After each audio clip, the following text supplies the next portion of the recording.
हम अपने channel Zain Kalvari church में अपने दो मित्रों का स्वागत करते हैं, भाई शामिल मसीह और भाई शिव कुमार। मैं सबसे पहले शामिल मसीह से कुछ पूछना चाहता हूं और आपका स्वागत है हमारे कार्यक्रम में। और मैं आपसे ये पूछना चाहता हूं कि बहुत से मसीही परिवार में लोग बोलते हैं कि हम जन्म से मसीही हैं, हमारे दादा परदादा और कहा जाए तो बहुत शुरू से ही हम मसीही हैं। तो इस संबंध में क्या कहना है? यदि कोई बोलता है कि हम जन्म से ही मसीही हैं तो क्या उद्धार वो प्राप्त कर लिया, क्या स्वर्ग का राज का वारिस होगा? जहाँ तक मेरा सोचना है या मेरा विचार है कि जन्म से कोई मसीही नहीं होता। जब तक हम प्रभु को अपना उद्धारकर्ता नहीं मान लेते तब तक हम मसीही नहीं है। गैर मसीह की तरह हमारा जीवन है, व्यवहार है, चाल चलन है। जब हम मसीह को पहन लेते हैं, उद्धार को स्वीकार कर लेते हैं, पापों की क्षमा मांग लेते हैं, तब हम मसीह में या मसीह परिवार में हो जाते हैं।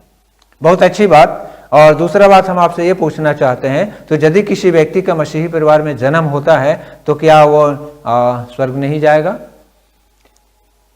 स्वर्ग तभी जा सकता है जब वो प्रभु को ग्रहण करे। मैं खुद मसीही परिवार में जन्मा हुआ, मेरे माता पिता यहाँ तक दादा दादी लोग भी मसीह परिवार के थे, लेकिन मैं उद्धार को पाने के लिए वर्षों भटकता रहा और लगभग 38 या 40 साल की उम्र में प्रभु ने हमसे बात किया और तब जाके हमने उस उद्धार को समझा।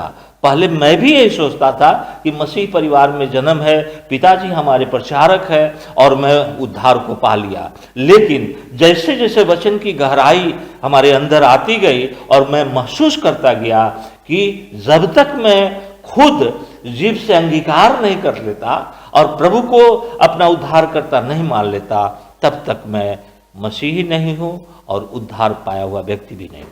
बहुत अच्छा। एक और अंतिम प्रश्न आपसे पूछना चाहता हूं। बहुत से छोटे बच्चों को चर्च में ले जाकर लोग जो है समर्पित कर देते हैं, छिड़काव का उनको बपतिस्मा दे देते हैं, तो क्या उस बच्चा का उद्धार हो जाता है? जी नहीं, वो जो छिड़काव होता है उसको अगर हम लोग इस भाषा में कह ले या इसका एक नाम दे तो उस समय नामकरण होता है।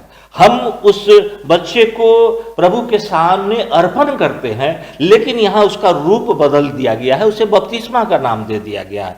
सही बपतिस्मा जब हम प्रभु के को अंगीकार करते हैं और डूब कर लेते हैं, क्योंकि हमें हमारा जानकारी या हमारा ये खुद अंगीकार करने का एक उम्र होता है और मान लेते हैं कि हमने पाप किया है और हमें पाप से तभी मुक्ति मिलेगी जब हम यीशु मसीह से अपने पापों की क्षमा मांगेंगे।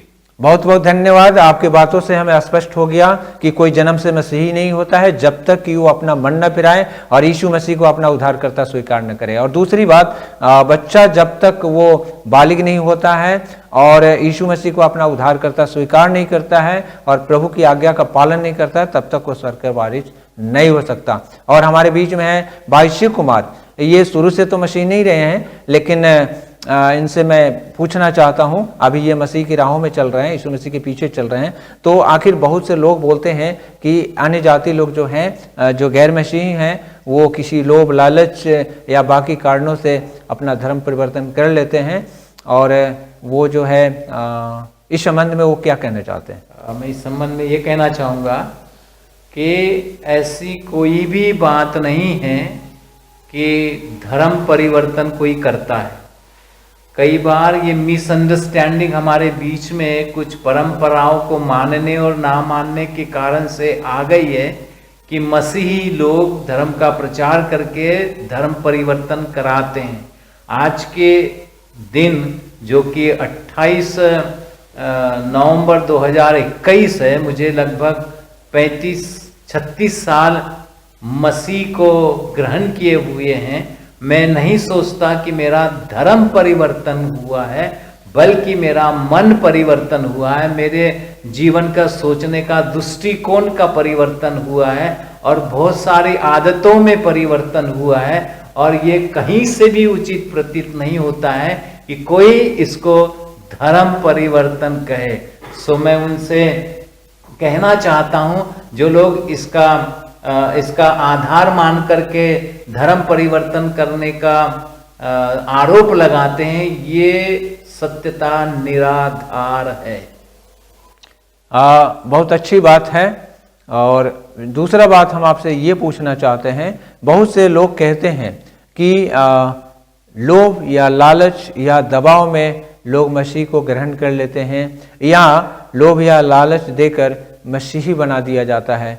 इस बात से कहाँ तक आप सहमत हैं? मैं इस बात से कहीं भी किसी भी हद तक सहमत नहीं हूँ, क्योंकि मेरा विश्वास और मेरा मन और मैंने प्रभु यीशु मसीह को उस दिन स्वीकार किया जब मैं निराशा के दौर से गुजर रहा था। सब प्रकार से निराशा ही निराशा हाथ लग रही थी, और ऐसी अवस्था के अंदर में कोई एक व्यक्ति सुसमाचार लेकर के आता है, एक पर्चा लेकर के चला जाता है, और मेरा जीवन वहीं से बदलना शुरू हो जाता है, और कई प्रकार के कठिनाइयों का सामना करना पड़ता है। और किसी ने भी आकर के मुझसे आज तक नहीं कहा है कि भाई आपने मसीह धर्म ग्रहण कर लिया है तो आकर के 10,000 ले लो या 5,000 ले लो या घर ले लो या नौकरी ले लो या फिर विवाह कर लो। मैं तो 35-36 साल से इस बात का इंतजार कर रहा हूं, पर किसी ने भी आकर के मुझे नहीं दिया है। और इसलिए मैं कहना चाहता हूं कि ये झूठा आरोप है। बल्कि मैं तो ये कहूँगा कि हम जो है दूसरों को धनी बनाते हैं, ना कि खुद धनी बनना चाहते, इस प्रकार के आरोप को लगा करके। सो मैं इतना कहना चाहता हूँ कि मसीह को यदि हम स्वीकार करते हैं, यीशु मसीह पर हम विश्वास करते हैं, तो जीवन की एक नई शुरुआत होती है। और ये पैसे प्राप्त करने के लिए शुरुआत नहीं होती है, बल्कि मसीह के कारण दुख उठाने की एक नई चुनौती के साथ हम मसीह लोग आगे बढ़ते हैं और दूसरों को भी उसी के राह पर लाने का संदेश देते हैं। जैसे हम बदले हैं, हमारी अपेक्षा रहती है कि सामने वाला व्यक्ति भी यीशु मसीह पर विश्वास के द्वारा से जिंदगी में परिवर्तन को पाए। बहुत धन्यवाद। और आपने कहा कि जब यीशु मसीह पर कोई विश्वास करता है तो उसके जीवन बदलने लगता है, और वास्तव में यही बात है। यीशु मसीह जीवन देने आया, बहुतायत का जीवन देने आया। लेकिन एक और अंत में आपसे मैं पूछना चाहता हूँ, लोग देशी और विदेशी बोलते हैं कि ये हमारा धर्म नहीं है, हमारा कल्चर नहीं है, ये विदेशी चीज़ है। इस संबंध में आप क्या कहना चाहते हैं? ये देशी और विदेशी नाम की जो चीज़ है, ये पॉलिटिक्स से आया हुआ ऐसा शब्द मुझे प्रतीत होता है। सूरज जो है पूरे विश्व में उगता है, और किसी ने मुझे समझाया क्या ये सूरज विदेशी है और देशी हो सकता है? मेरे अजीजों, परमेश्वर एक है और परमेश्वर के गुण एक है, परमेश्वर का स्वभाव एक है, और वो सबके लिए है। तो ये कहीं से भी प्रतीत नहीं होता है कि मसीह धर्म, एक तो मसीह धर्म नाम की कोई चीज हम नहीं मानते हैं, पर फिर भी यदि कोई कहता है कि मसीह धर्म विदेशी है, तो ये कहीं से भी उचित प्रतीत नहीं होता है। मैं तो जिस बात को मानता हूँ वही बात मेरे लिए सर्वोच्च है, वह है यीशु मसीह पर विश्वास कर तो तू और तेरा घराना उद्धार पाएगा, और यही बात सबसे बड़ी बात है। मैं भी इसमें कुछ और जोड़ना चाहता हूँ। प्रभु यीशु मसीह सबके लिए आए, क्योंकि वचन कहता है कि परमेश्वर ने जगत से ऐसा प्रेम किया कि उसने अपना इकलौता पुत्र दे दिया, ताकि जो कोई उस पर विश्वास करे वह नाश न हो परंतु अनंत जीवन पाए। तो सबके लिए यीशु मसीह उपलब्ध है।